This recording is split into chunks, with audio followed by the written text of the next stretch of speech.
Good morning. YouTube channel birds for SSC के daily maths problem section में आपका स्वागत है।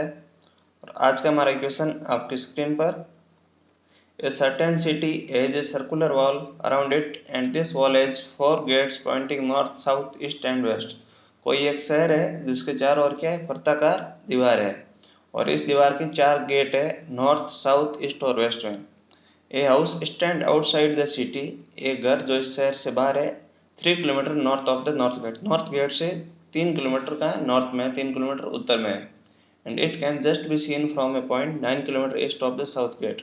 साउथ गेट से 9 किलोमीटर ईस्ट में कोई एक पॉइंट है, वहां से ये घर हमको सिर्फ दिख रहा है। What is the diameter of the wall that surround the city. इस जो वॉल है, सर्कुलर वॉल, उसका डायमीटर क्या है, ये हमारा क्वेश्चन है।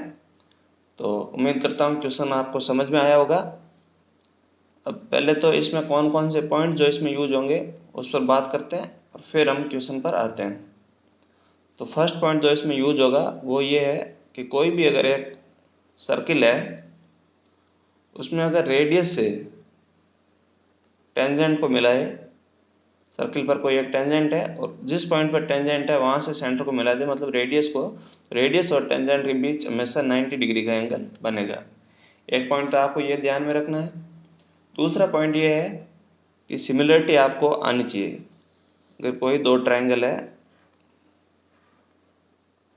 मैं राइट एंगल ट्रायंगल की बात कर रहा हूँ, अगर ये एंगल थीटा है, ये 90 है, तो ये 90 माइनस थीटा होगा। और कोई दूसरा एंगल, कोई ट्रायंगल और मान लो, इसमें ये एंगल 90 है, ये 90 माइनस थीटा ले लो और ये थीटा, ये मान लो पॉइंट पी क्यू आर है और ये ए बी सी है। तो ये अगर इसमें सिमिलरिटी लगाए तो हम कैसे लगाएंगे? सिमिलरिटी में तीनों अगर एंगल सेम हो तो उनकी करस्पॉन्डिंग साइड का रेशियो भी सेम होता है। तो इसमें अगर सिमिलरिटी लगाए तो सबसे पहले इस ट्रायंगल में 90 डिग्री के सामने वाली साइड कौन सी हुई?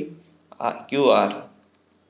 तो इस दूसरे वाले ट्रायंगल में सबसे पहले 90 डिग्री के सामने वाली साइड देखो आप, तो वो कौन सी मिलेगी आपको? B C. तो Q R upon B C ये किसका इक्वल होगा? 90 माइनस थीटा के सामने वाली साइड देख लो, पी आर। और इस ट्रायंगल पे भी 90 माइनस थीटा के सामने वाली साइड कौन सी है? A B. तो P R upon A B. फिर इधर थीटा के सामने वाली साइड पी क्यू और इधर भी थीटा के सामने वाली साइड देखो तो ए सी। तो ये रेशियो क्या होगा? इक्वल होगा कब? जब ये दोनों ट्रायंगल क्या हो? सिमिलर। और सिमिलर कब हो गए? जब तीनों एंगल इक्वल होंगे। ये पॉइंट आपको और पता होना चाहिए। अब वापस क्वेश्चन पर आते हैं। क्या सर्कुलर वॉल है एक सिटी के अराउंड,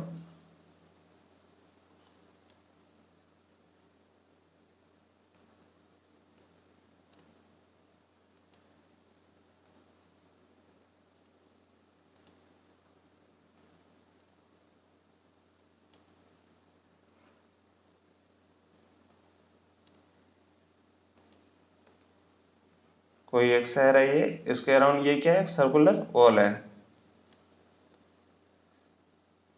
इसमें क्या है? 3 किलोमीटर, ये नॉर्थ गेट है, ये साउथ गेट, ये ईस्ट गेट और ये वेस्ट गेट। तो यहाँ से क्या है, नॉर्थ गेट से 3 किलोमीटर नॉर्थ में यहाँ पर कोई एक घर है।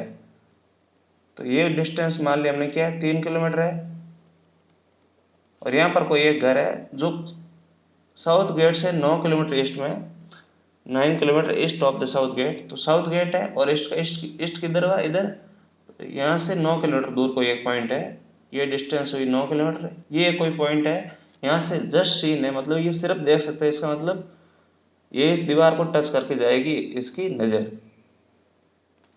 अगर इसको आपस में मिलाए तो ये कोई पॉइंट पी पर मान लो इसने टच किया है, ये पॉइंट मान लो आर। तो यहाँ से इस घर को सिर्फ देखा जा सकता है और कुछ नहीं। अब अगर इसको मिला दे आपस में, ये पॉइंट मान लो क्यू है, ये पॉइंट इसका सेंटर मान लो ओ है और ये पॉइंट मान लो ए है। तो ये एंगल क्या हो गया? 90 डिग्री, क्योंकि रेडियस ये डायमीटर हो गया और डायमीटर और रेडियस एक ही बात हुई क्योंकि वो लाइन एक ही होती है। तो ये एंगल क्या हुआ? 90 डिग्री, क्योंकि टेंजेंट के साथ रेडियस 90 डिग्री का कोण बनाती है। अब अगर ओ और पी को मिला दे तो ये भी क्या हुई? ओपी भी रेडियस हुई और ये ए पी आर टेंजेंट। तो ये एंगल भी क्या हो गया हमारे पास? 90 डिग्री। ठीक है दोस्तों। अब मान लो कि ये एंगल क्या है, थीटा है, ये 90, ये थीटा, तो ट्रायंगल ए क्यू आर में ये वाला एंगल क्या हो जाएगा हमारे पास 90 माइनस थीटा। और अब अगर बात करें हम ट्रायंगल ए ओ पी में, ये एंगल 90 है, ये 90 माइनस थीटा, तो ये एंगल क्या हुआ थीटा। तो इन दोनों ट्रायंगल को अगर देखें हम, एक तो ए ओ पी और ए क्यू आर, तो तीनों एंगल इसमें क्या इक्वल है, एक थीटा है, एक थीटा, एक थीटा, एक 90, एक 90, एक 90 माइनस थीटा, एक 90 माइनस थीटा, जो दोनों में कॉमन है। तो दोनों ट्रायंगल सिमिलर हुए, तो हम इसमें सिमिलरिटी लगाने की कोशिश करते हैं। मान लो कि ये, मान क्या लो, ये तो 3 किलोमीटर है, इसकी रेडियस मान लो आप क्या आर है, ये आर, तो ये भी आर और ये भी आर हो गई। ट्रायंगल ए ओ पी, इसमें अगर आप ध्यान से देखो, ये क्या 90 डिग्री, तो ये इसका हाइपोटेन्यूज हुआ, ये बेस हुआ, तो ए पी की वैल्यू हमारे पास क्या आ जाएगी, आर प्लस 3 का होल स्क्वायर। ए पी का होल स्क्वायर क्या आएगा हमारे पास, आर प्लस 3 का होल स्क्वायर माइनस का आर स्क्वायर। तो ये क्या आ गया, ए पी की वैल्यू यहाँ से अंडर रूट में 6r प्लस 9, किसकी वैल्यू आई है हमारे पास 6r प्लस 9 ए पी की। ये 9 किलोमीटर है। एक पॉइंट में आपको और बताना भूल गया, इसमें क्या होता है कि अगर कोई एक सर्किल है, उसके किसी एक्सटर्नल पॉइंट से अगर उस पर दो टेंजेंट डाली जाए, तो दोनों की लेंथ क्या होती है, इक्वल होती है। तो यहाँ से ये सर्किल है, इस पर r पॉइंट से दो टेंजेंट आर क्यू और आर पी है, तो दोनों की लेंथ इक्वल होगी। इसका मतलब ये 9 किलोमीटर है, तो ये भी 9 किलोमीटर होगी। ठीक है दोस्तों, यहाँ तक समझ में आ गया होगा आपको। अब हम सिमिलरिटी लगाते हैं।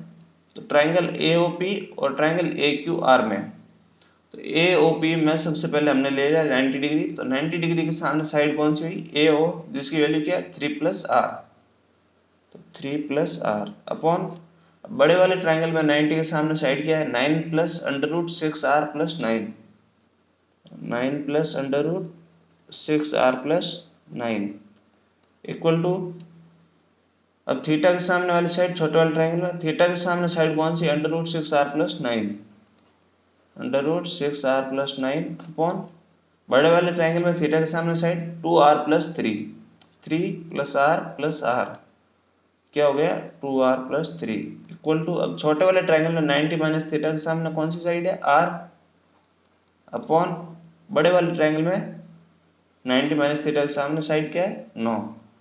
तो ये रेशियो हमारे पास मिले हैं कब, जब हमने सिमिलरिटी लगाई। तो हमको क्या चाहिए, डायमीटर चाहिए, डायमीटर चाहिए मतलब रेडियस चाहिए, रेडियस का डबल डायमीटर हो जाएगा। तो इन दोनों रेशियो से हमको क्या है, रेडियस मिल सकती है।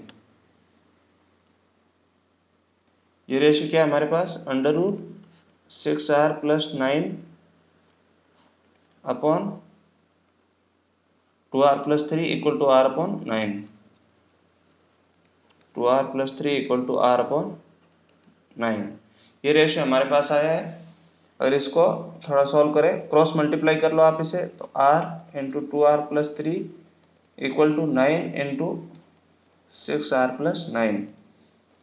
अब इस इक्वेशन को सॉल्व करने के पास आपके पास दो तरीके हैं, या तो क्या दोनों साइड स्क्वायर ले लो और r की पावर 4 में एक इक्वेशन बनेगी, उसे आप सॉल्व करो, जिससे आपको काफ़ी टाइम लग जाएगा। हम क्या करेंगे, यहाँ पर वैल्यू पुट करेंगे ऑप्शन से। ऑप्शन में हमारे पास किसकी वैल्यू दे रखी है, डायमीटर की, मतलब इसकी रेडियस क्या होगी, जो हमको ऑप्शन में दे रखे हैं उनकी आधी। तो ऑप्शन हमारे पास क्या है 6, 9 और 12, ऑप्शन है हमारे पास 6, 9 और 12, ये क्या है डायमीटर है। तो रेडियस क्या होगी हमारे पास यहाँ 3, 9/2 और 6। तो सबसे पहले हम ऑप्शन ए लेते हैं। ऑप्शन ए मतलब आर की वैल्यू हम क्या 3 पुट करेंगे, आर की वैल्यू 3 पुट करो, 3 इंटू 6 प्लस 3 क्या हो जाएगा 9, इस साइड तो ये बना, और अगर इधर आर की वैल्यू 3 पुट करें हम, तो ये बना हमारे पास 9 अंडर रूट 27। तो ये दोनों क्या इक्वल नहीं है, तो ए ऑप्शन हमारा नहीं हो सकता। वापस बात करते हैं बी ऑप्शन की। तो आर की वैल्यू पुट करो आप 9/2, ये हो गया 12, 2 इंटू 9/2 प्लस 3 क्या हो गया 12, मतलब इस साइड तो बना हमारे पास 9 इंटू 6। अगर इस साइड हम 9 की आर की वैल्यू पुट करें, तो ये हमारे पास बना 9 इंटू 6 इंटू 9/2 प्लस 9, तो ये हो गया 27 प्लस 9 36, और वो किसका रूट होता है 6 का, तो 9 इंटू 6 दोनों क्या इक्वल है। इसका मतलब हमारा आंसर क्या हुआ 9/2 तो आर हुई और डायमीटर क्या हो गया 9 सेंटीमीटर, क्योंकि 9/2 वैल्यू पुट करने से दोनों साइड क्या आ गई इक्वल। तो इसलिए हमारा आंसर हो गया दोस्तों 9 सेंटीमीटर। बी ऑप्शन हमारा करेक्ट आंसर है। उम्मीद करता हूँ आपको समझ में आया होगा। अगर वीडियो समझ नहीं आया है तो एक बार आप इसे फिर से देखें, आपको जरूर समझ आएगा। तो आज के लिए इतना ही, धन्यवाद।